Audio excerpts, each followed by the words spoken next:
Did you see the spa they have here? I can't wait to have a facial and a pedicure.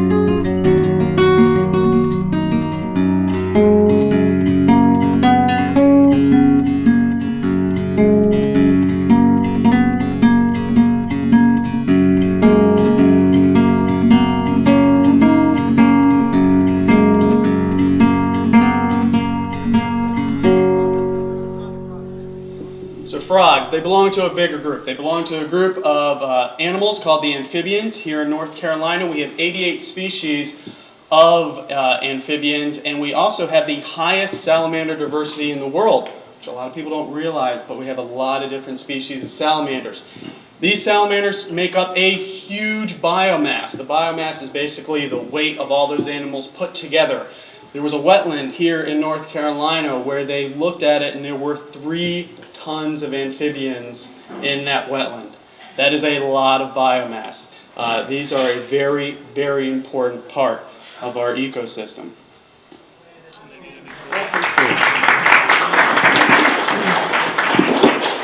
Thank you, Barbara and Terry, for putting this together. And I do want to echo one thing that was said about not killing snakes. I think that's one reason why I kind of started my love for being out in the environment.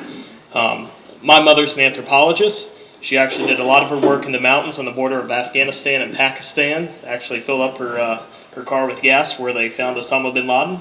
And so I had the sort of mother that had the Stacy Keach approach of go outside and don't come back until you're bleeding somehow.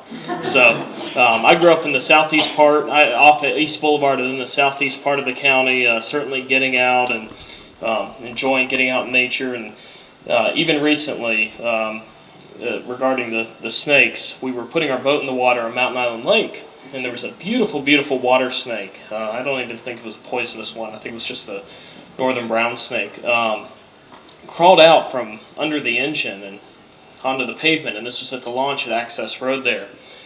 And it was beautiful. We took pictures of them. We tried to encourage it to slither away so it didn't get run over. And boy, there were 3 people, probably in their late teens, who were just giddy with excitement that they could kill a snake. It was sad.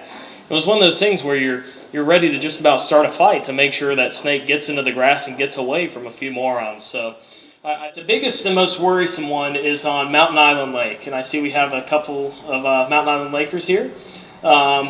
These are river bends ponds. So those are propped up 80 feet high, and it's tough to get a perspective. I will say what's interesting is in other parts of the lake, I have tended to see more amphibians than around the places where I went sampling as we were doing our sampling to build up our lawsuit. These ponds are unlined. They've been around since starting in 1950. They've built them and expanded them for a number of decades. But you can see also, if you're familiar with Mountain Island Lake, the sandbar down below where there's a volleyball net to give you some sort of a perspective. But those hold back, I think there it's 830 million gallons of coal ash. To give you a comparison to the Dan River spill that happened recently, that was about 1/4 of the size.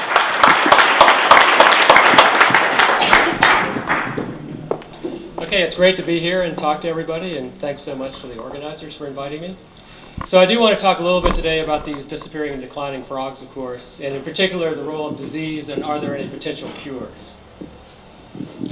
Okay, as we've heard eloquently from Steve, we've got the frogs. Here's a tree frog from Panama and one from New Guinea. And the salamanders, there's an endemic salamander in West Virginia and Western Virginia, the cow knob salamander, and also the green salamander. But as also was mentioned, we've got anywhere from 1/3 up to 40% of all amphibian species are now vulnerable or threatened with extinction. And so there's a little bit of trouble in paradise. And of course, habitat loss is a great threat to amphibians. We can't forget that. Here's some primary rainforests in Panama being cleared in January 2010. And those rainforest clearing rates seem to be going on pretty much unabated as far as the latest research shows. But what I want to talk about today is this fungal disease which is threatening amphibians. And it seems to be part of this sort of global epidemic of emerging fungal diseases, which is not just affecting amphibians, but affecting lots of other plants and animals, including some of our crop plants. So this was featured a couple of years ago in the journal Nature, which is probably considered the primary, most prestigious journal in science. And it happened to put one of the frog species that's threatened on the cover. So it turns out we've worked on that particular frog species, mainly with collaborators. It's the mountain yellow-legged frog. It occurs in these sort of pristine, high-elevation ponds out in California in the Sierra Nevada mountains. And so there used to be a thriving series of ponds filled with these mountain yellow-legged frogs. But then the chytrid fungus arrived, and you'd walk up to a pond and it would look like that. So that's sort of the image that Terry used for her graphic. So just complete extinction of the frogs in that case. So you have a naive frog population, the fungus invades, and that's usually what happens. Okay, just a quick idea of what it's doing. So I just wanted to show on the left is sort of normal frog skin, and on the right is infected frog skin. So you can see that's just, on the right it's just packed with the fungal organism. You can see the sporangia, you can see the spores within the sporangia, and this is all happening on the first several layers of the skin.